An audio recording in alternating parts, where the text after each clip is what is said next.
Hello friends, hopefully आप सभी लोग अच्छे होंगे। यहाँ पे जो टॉपिक करने जा रहे हैं हम लोग इस वीडियो में जो सीखेंगे डिफरेंशियबिलिटी। ठीक है ना। डिफरेंशियबिलिटी किसी भी पॉइंट पे फंक्शन के डोमेन ऑफ डेफिनेशन में कोई पॉइंट लेंगे, उस पे उस फंक्शन को हम कब बोलते हैं कि डिफरेंशिएबल है।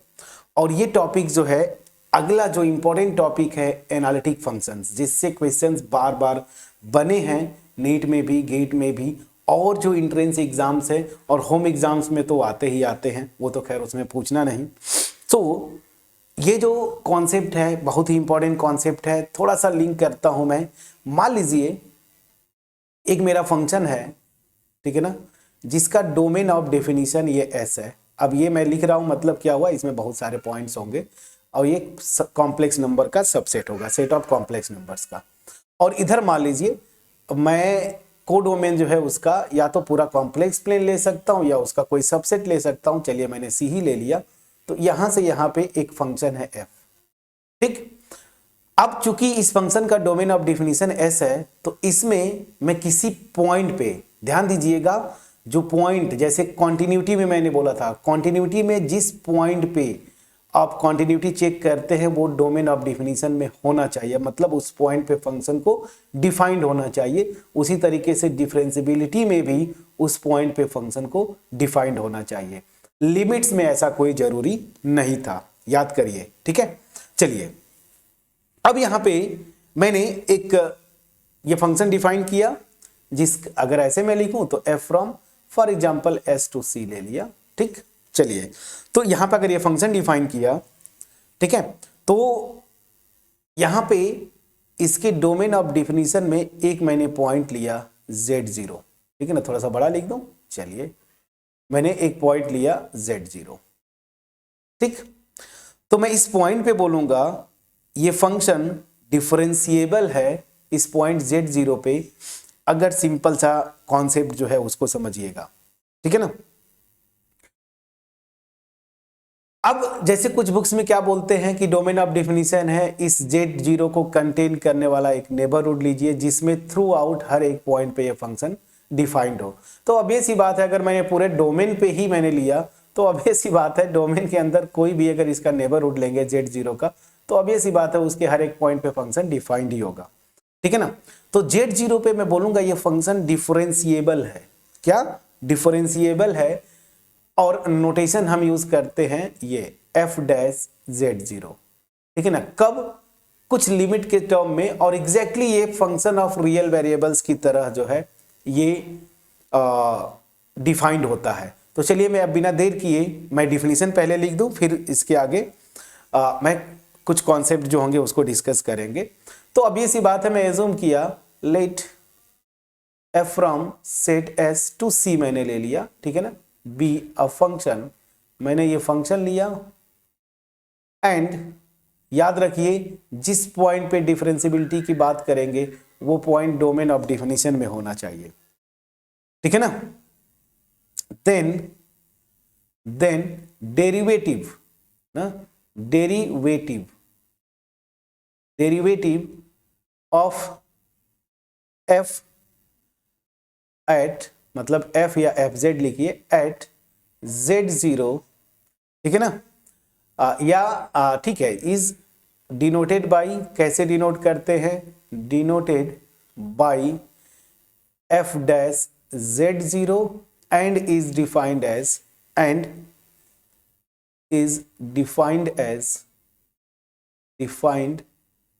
एज अब जो मेन पॉइंट्स है इसको आपको समझना है कैसे डिफाइन करते हैं। So F dash z0 this is equal to limit z tends to z0। ठीक है ना।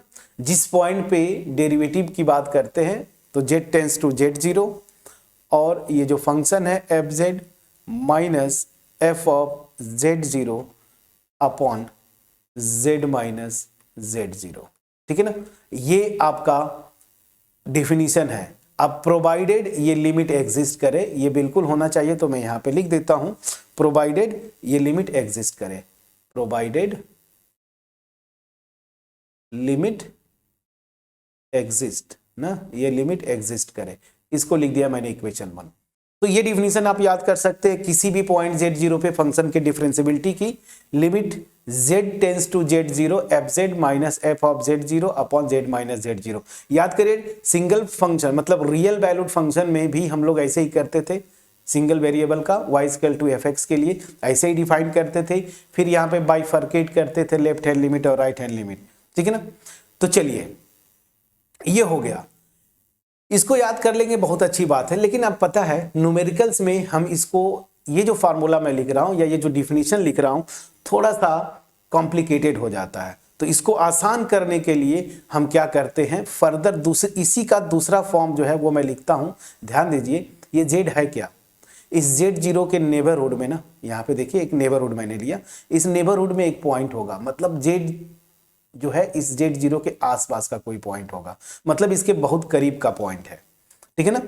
तो यहां पे मैं एज्यूम कर सकता हूं ना, इसके बहुत करीब का एक पॉइंट लिया और मैं एज्यूम करके चलता हूं कि यहां पे z जो है वो क्या है, ये जो पॉइंट है z0 प्लस एक नंबर डेल्टा z, ठीक है, मैंने इसको एज्यूम किया, ठीक है ना। तो उस केस में ध्यान दीजिए अगर डेल्टा z जो है 0 की तरफ टेंड करेगा इसी इक्वेशन में, तो अब ये सी बात है z किस पे टेंड करेगा, z0 पे।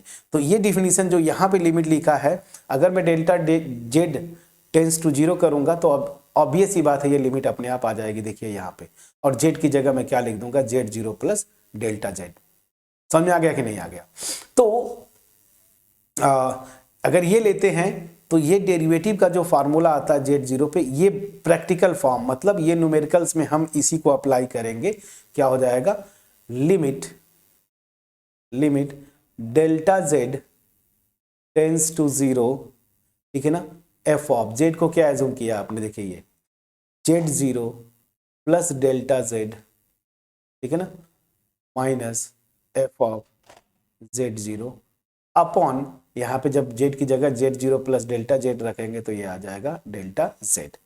ये प्रैक्टिकल फॉर्म है, इसी को आप याद करेंगे, ठीक है ना, इसी को आप याद करेंगे, ठीक। तो मैं नहीं बोलता कि इसको मत याद करिए, बट न्यूमेरिकल्स के पॉइंट ऑफ व्यू से किसी भी पॉइंट पे अगर दिखाना है कि वो फंक्शन डिफरेंशिएबल है या नहीं, तो आप ये डिफिनीशन लगाएंगे और आपको यहाँ पे प्रोवाइडेड ये लिमिट एग्जिस्ट करना चाहिए, वो मैं नहीं लिख रहा हूं, ये अंडरस्टूड है, ठीक है ना। तो ये मेरा डिफिनीशन हुआ, ठीक। अब एक यहाँ पे नोट करके लिखता हूं, कभी कभी क्या होता है ना कि जैसे कोई भी फंक्शन का डोमेन है, मान लीजिए ये डोमेन है ना, फंक्शन का डोमेन कहाँ गया, ये इसमें ही ये पूरा फंक्शन जो है डिफाइंड है, तो किसी जनरल पॉइंट पे याद करें, जैसे हम लोग नहीं लिखते थे D by D X of sine x, तो मैं मान के चलता था उसका जो डोमेन है साइन एक्स का, उसमें हर पॉइंट पे फंक्शन क्या है, डिफरेंशिएबल है, तो वहां पे जनरल फार्मूला आ जाता था D by D X of sine X equal to cos X. उसी तरीके से यहाँ पे भी हम कॉन्सेप्ट मतलब किसी जनरल पॉइंट पे आ जाते हैं, तो वही मैं बोल रहा हूं, at any general point, at any point z। अब यहां पे मैं पर्टिकुलर पॉइंट z0 नहीं ले रहा हूं, उसके डोमेन में जहां पे फंक्शन डिफाइन है किसी पॉइंट पे, ठीक है ना, डिफरेंशियबिलिटी अगर चेक करना जनरल फॉर्म लिख रहा हूं, और मैं यहां पे w को fz मतलब जो फंक्शन लिया fz उसको मैं w लिख सकता हूं, लिखते ही आए हैं।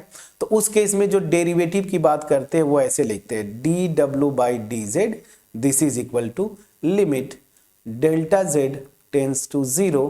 और ध्यान दीजिए यहां पे z0 पॉइंट था ना, मैं इसकी जगह z लिख दूंगा, तो f of general point z plus delta z minus f of z, जहां जहां z0 है वहां वहां पे आप क्या रख दीजिए दिस। तो किसी जनरल पॉइंट पे डेरिवेटिव का ये कॉन्सेप्ट हो गया।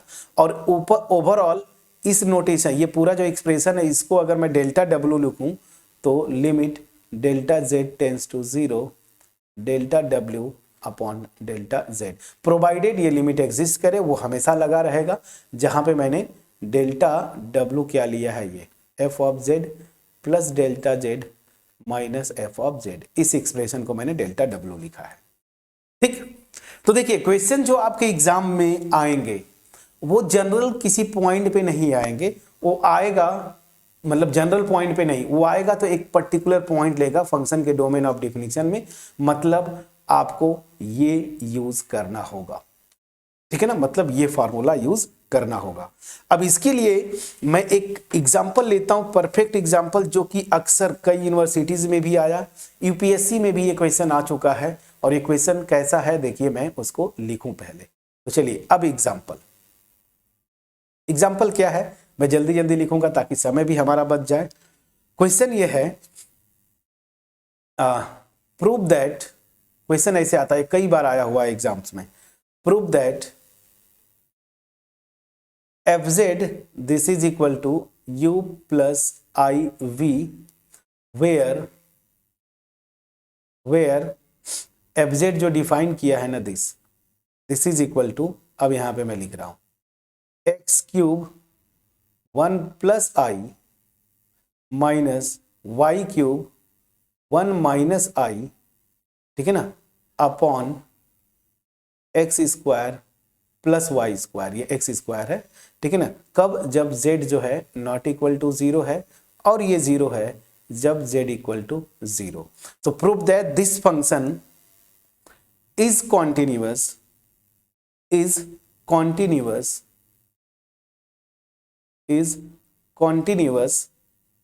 बट not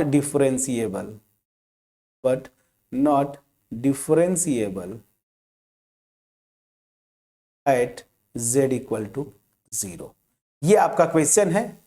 एक फुल क्वेश्चन ले लेता हूं ताकि कॉन्टिन्यूटी में भी मैंने एक आसान सा एग्जांपल लेके कर दिया था, तो मे भी आपका कंप्लेन रहा होगा कि सर एक ही एग्जांपल में कॉन्टिन्यूटी खत्म कर दिए। मैं जानबूझ के नहीं खत्म किया था, मैं जानबूझ के वो खत्म किया था, क्योंकि आगे मैं जानता था कि ये एग्जांपल्स मैं लूंगा, प्लान करके हम करते हैं, तो इस वजह से। चलिए यहाँ पे कॉन्टिन्यूटी का एक और एग्जांपल आ जाएगा। तो आपको दिखाना क्या है, the function defined by this way is continuous but not differentiable at z equal to 0, ठीक है ना, मतलब ओरिजिन पे। तो कॉन्टिन्यूटी की बात करें, z इक्वल टू 0 मतलब 0 प्लस 0i की बात करते हैं। कॉन्टिन्यूटी हमने बहुत आराम से सीखा था। कॉन्टिन्यूटी मतलब हमें दिखाना होगा लिमिट एग्जिस्ट करेगी और फंक्शन की वैल्यू के इक्वल होगा। तो सबसे पहला पार्ट करेंगे हम लोग कॉन्टिन्यूटी के लिए, बट उससे पहले इस फंक्शन को रियल और इमेजिनरी पार्ट्स में पहले ब्रेक कर लीजिए। सो गिवन फंक्शन इज, क्या है ये फंक्शन? चलिए दिस fz, इसको मैं लिख कैसे सकता हूं, रियल और इमेजिनरी पार्ट। तो देखिए रियल पार्ट यहां नीचे, तो कोई टेंशन नहीं ना, तो एक्स क्यूब यहां से आएगा और माइनस वाई क्यूब यहां से आएगा। So this will be X cube minus Y cube, ये हो गया इसका रियल पार्ट। इमेजिनरी पार्ट पे जरा आते हैं, प्लीज चेक करिएगा। इमेजिनरी पार्ट देखिए यहां से एक्स क्यूब, ठीक है ना, और यहां से देखिए माइनस माइनस प्लस हो जाएगा, तो प्लस वाई क्यूब, ठीक है ना, दिस। तो अब यहां पे मैं आई लिख दिया, यहां पे प्लस कर दिया दिस, और divided by X square plus Y square, ठीक है ना, दिस जब z not equal to 0 and this is 0 when z equal to 0। Got my point friend? अब चलिए, अब मैं 1 बाय 1 चेक करूंगा। हमें दिखाना है कॉन्टिन्यूटी, तो फॉर कॉन्टिन्यूटी हम दिखाते हैं। तो कॉन्टिन्यूटी अगर दिखाना है तो हमें क्या करना होगा, हमें यही दिखाना है इस फंक्शन का लिमिट एग्जिस्ट करेगा इस पॉइंट पे और फंक्शन की वैल्यू के इक्वल होगा। लिमिट्स हम निकालना जानते हैं। So we have to show, मैं लिख देता हूं, we have to show that, continuity के लिए, limit z tends to 0 fz, ये एग्जिस्ट करेगी और इस पॉइंट पे फंक्शन की वैल्यू के इक्वल होगा, ठीक है। दैट मीन्स हमें यही दिखाना है ना, 0 पे फंक्शन की वैल्यू 0 है, हमें ये दिखाना है कि लिमिट 0 होगी। अब लिमिट के लिए जरा आइए। So now if fz this is equal to u plus iv ना, तो देखिए दिस विल इंप्लाई u की वैल्यू क्या हो जाएगी, फंक्शन ऑफ एक्स वाई होता है रियल पार्ट देखिए ये divided by this, that means X cube minus Y cube upon X square plus Y square, और v क्या हो जाएगा, imaginary part X cube plus Y cube upon X square plus Y square. Clear है? अब continuity check करना है, तो हम लिमिट निकालेंगे। तो अब मैं आता हूं नाउ, ध्यान दीजिएगा ये पॉइंट जैसे हम लोग लिखते थे ना A B, limit X tends to X Y tends to A B, तो यहां पे देखिए 0,0 है, यही ना।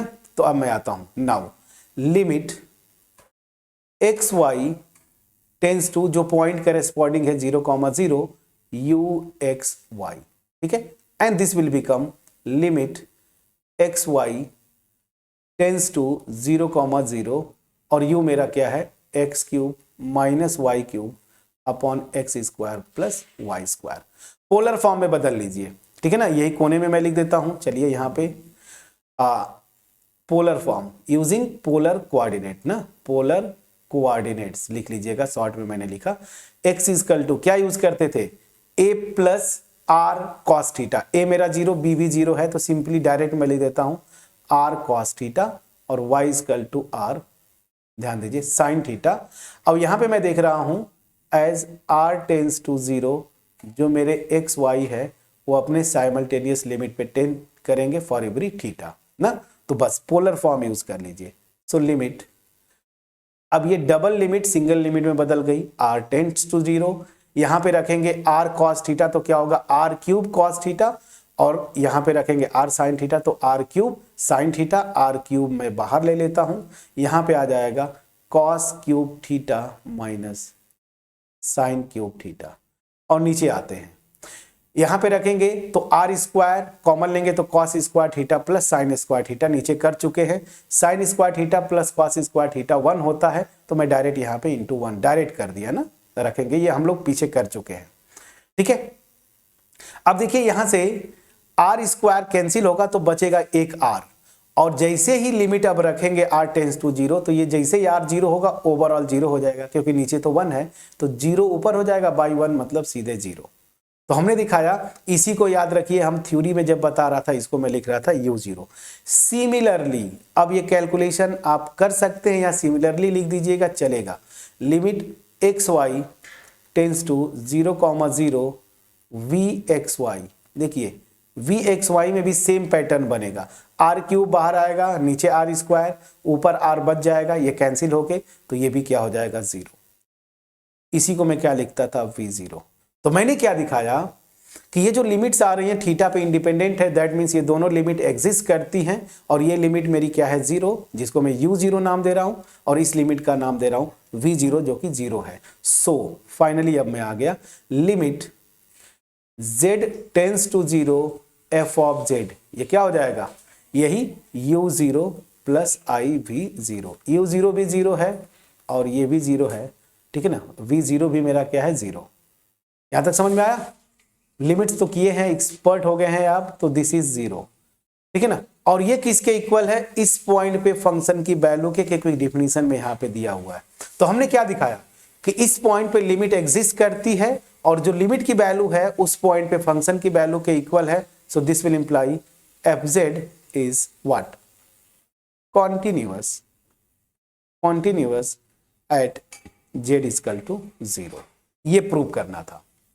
अब नेक्स्ट पार्ट आपका शुरू होता है, क्या आपको दिखाना है कि फंक्शन जो है डिफरेंशिएबल नहीं होगा किस पे, इस पॉइंट पे, ठीक है ना। तो अब सीधे सीधे मैं आता हूं, डिफरेंशिएबिलिटी का डेफिनेशन किसी भी पॉइंट पे देखिए ये था ना, तो चलिए अब मैं आता हूं यहां पे, नाउ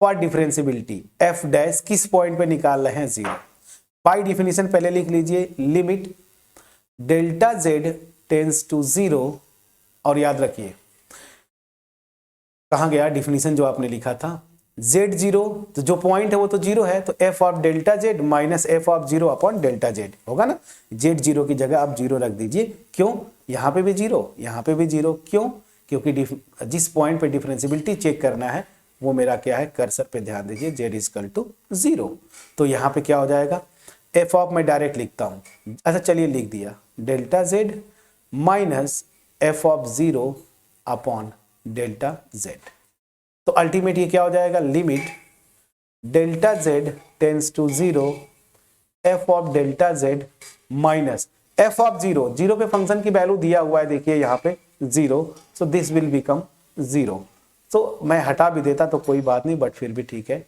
डेल्टा z। क्लियर, समझ में आया। अब यहां पे मैं आता हूं, this is equal to limit delta Z tends to 0। अब आ जाता हूं, जहां जहां फंक्शन का डिफिनीशन है ना, जेड की जगह क्या रखेंगे, डेल्टा जेड। फंक्शन का डिफिनीशन देखिए ये है, ठीक है ना, यहां पे रख दीजिए तो क्या हो जाएगा, ध्यान दीजिएगा क्या होगा, X cube minus Y cube ना। अच्छा एक मिनट, अब डेल्टा जेड को आप ये लिख सकते हैं डेल्टा एक्स प्लस आई डेल्टा वाई। मैं समझा पाया कि नहीं, प्लीज बोलिएगा, ठीक है ना। तो जहां जहां एक्स है वहां पे डेल्टा एक्स, और जहां जहां पे वाई आएगा ना वहां पे आप क्या रखेंगे, डेल्टा वाई, इस डिफिनीशन में, ठीक है। तो बस अब रखिए, तो क्या है, x cube plus Y cube, तो यहां पे हो जाएगा डेल्टा एक्स का होल क्यूब प्लस, प्लस है कि माइनस है, माइनस है, प्लीज चेक करिएगा, तो माइनस, ठीक है, माइनस, या एक काम करते हैं ना, जो एक्चुअल डिफिनीशन लिखा है ना वहीं पे चलते हैं, यहीं पे लिखते हैं ना, सबसे आसान होगा, प्लीज चेक करिएगा, यहाँ पे सबसे आसान होगा रखना, या यहाँ पे भी लिख सकते हैं, कोई दिक्कत नहीं है, ठीक है ना, यहाँ पे भी आप लिख सकते हैं, ठीक है। चलिए इसी पे करते हैं ना, जो कर रहे हैं, मैं जो निकाला था, तो delta x cube minus delta Y cube, please check करिएगा, दिस माइनस, इरेज हो जाओ भाई, इरेज हो जाओ, चलिए माइनस डेल्टा वाई क्यूब, ठीक है, this plus I times X cube था plus delta Y cube upon delta X square plus delta Y square. Please check करिएगा, यही था मेरा, कहाँ गया, देखिए X cube minus Y cube plus आई ब्रैकेट में X cube Y plus Y cube upon X square plus Y square, please check करिएगा, ये है मेरा, ठीक, ये हो गया। अब अगेन ये लिमिट एग्जिस्ट करनी चाहिए ना, तो आप फिर से पोलर फॉर्म यूज करिए, कोई दिक्कत नहीं, वहां पे एक्स वाई हुआ करता था, यहां पे ये है, पोलर फॉर्म यूज कर लीजिए।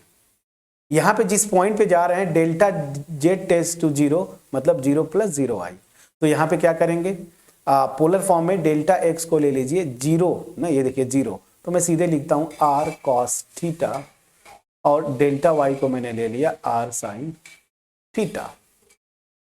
अरे कॉम्प्लेक्स नंबर है डेल्टा एक्स डेल्टा वाई, तो मैं आर के टर्म में लिख सकता हूं, कोई इशू नहीं।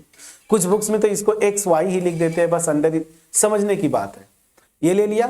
अब ऑब्वियस सी बात है, सब कुछ क्लियर है, जब आर 0 की तरफ जाएगा तो डेल्टा एक्स और डेल्टा वाई 0 की तरफ जाएंगे फॉर एवरी थीटा। अब उसको मैं नहीं लिखता हूं, मैं डायरेक्ट आता हूं, limit r tends to 0, delta x की जगह ये रखेंगे, तो r cube cos cube theta minus r cube sine cube theta, this plus i, please check करिएगा, प्लस आई,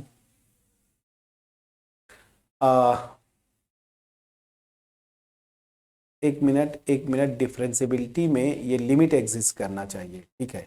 यहाँ पे थोड़ा सा चेक करते हैं,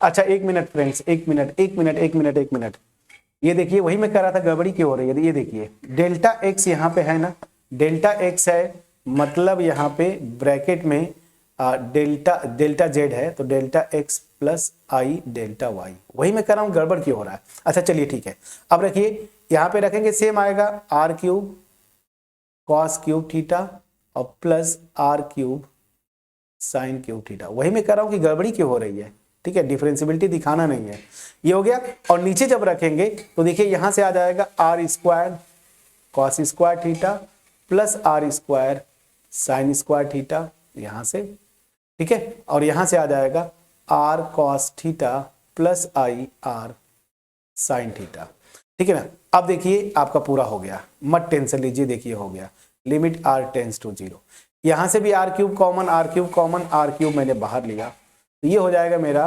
cos cube theta minus sine cube theta, this, और प्लस आई ब्रैकेट में cos cube theta plus this upon, देखिए यहां से आर, यहां से कॉमन, मतलब इन दोनों से आर कॉमन, यहां से आर स्क्वायर, तो आर क्यूब ब्रैकेट में, देखिए आर स्क्वायर लेंगे तो cos square theta plus sign square theta, ये 1 हो गया, तो उसको मैं 1 लिख देता हूं, और ये कॉस थीटा प्लस आई साइन थीटा, ये हुआ, प्लीज चेक करिए, आर क्यूब से कैंसिल, तो बचा क्या मेरा, ये पूरा साइन का एक्सप्रेशन आ गया। इसको सिंप्लीफाई करने की जरूरत नहीं, बस सिंपली आप लिख दीजिए this limit becomes cos cube theta minus sine cube theta, और यहां पे plus I cos cube theta plus sign cube theta divided by cos theta plus I sine theta. तो ये लिमिट जो है मेरी थीटा पे डिपेंड कर गई, और थीटा पे डिपेंड करती है तो मैं एक बार फिर से, अच्छा ये नेक्स्ट पिछली वीडियो में था, चलिए मैंने उसको बताया था आपको, थीटा पे डिपेंड कर गया मतलब ये लिमिट मेरी एग्जिस्ट नहीं करेगी, ठीक है ना। तो since above limit depends on theta, so this will imply above limit does not exist, above limit does not exist, और अगर ये एग्जिस्ट नहीं करती है इसका मतलब क्या हुआ, f dash 0 does not exist, ये एग्जिस्ट नहीं करता, इसका मतलब क्या हो गया, मेरा जो फंक्शन है f z is not differentiable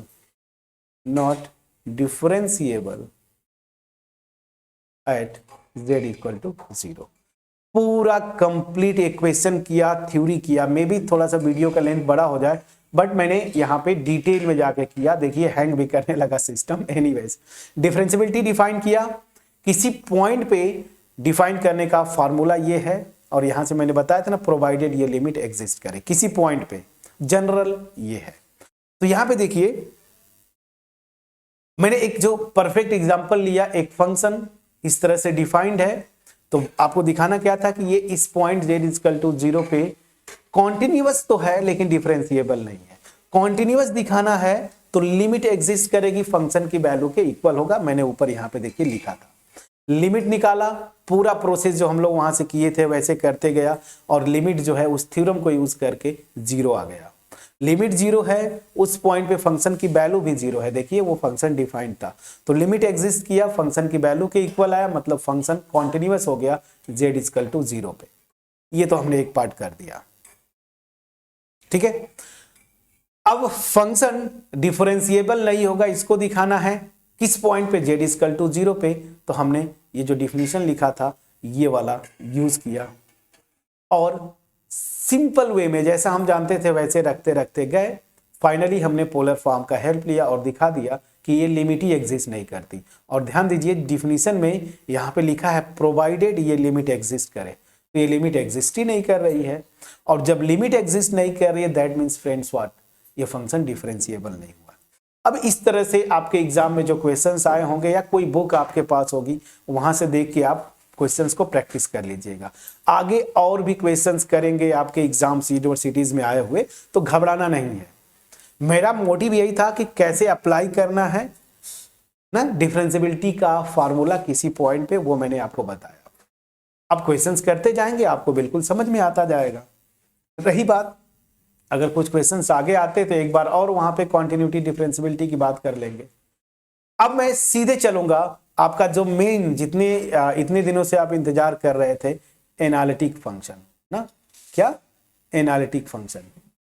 अब हम इसको स्टार्ट करेंगे, क्या एनालिटिक फंक्शन क्या होते हैं। इसको हम करेंगे नेक्स्ट वीडियो में फ्रेज, और जितनी चीजें अब तक कवर किया मैं रिक्वेस्ट करूंगा कि प्लीज उनको रिवाइज करके आइए, नोट्स बना लीजिए, रेगुलर इंटरवल्स पे रिवाइज करते रहिए, क्योंकि जितनी भी चीजें अब तक की है वो बार बार आगे रिपीट होती रहेंगी। चाहे अब मैं एनालिटिक फंक्शन कर रहा हूं, उसके बाद कॉम्प्लेक्स इंटीग्रेशन करेंगे, रेजिड्यू करेंगे, सिंगुलरिटीज करेंगे, हर जगह ये कॉन्सेप्ट बार बार यूज होगा। मिलते हैं नेक्स्ट वीडियो में, तब तक अपना ख्याल रखें, पढ़ाई करते रहें। हाँ, मेरा एफोर्ट अगर क्रिस्टल क्लियर वे में पहुंच पाया होगा, आपको अगर ये लगता हो कि जेन्युइन एफोर्ट देते हैं सर, तो वीडियो को जरूर लाइक करिए, फ्रेंड्स के साथ शेयर करिए। मेरा जो मोटिव है मास में लोगों के पास क्वालिटी कंटेंट डिलीवर करना, इसमें आप पार्टिसिपेंट बने। मिलते हैं नेक्स्ट वीडियो में, तब तक अपना ख्याल रखें। Again thank you so much for watching my videos friends.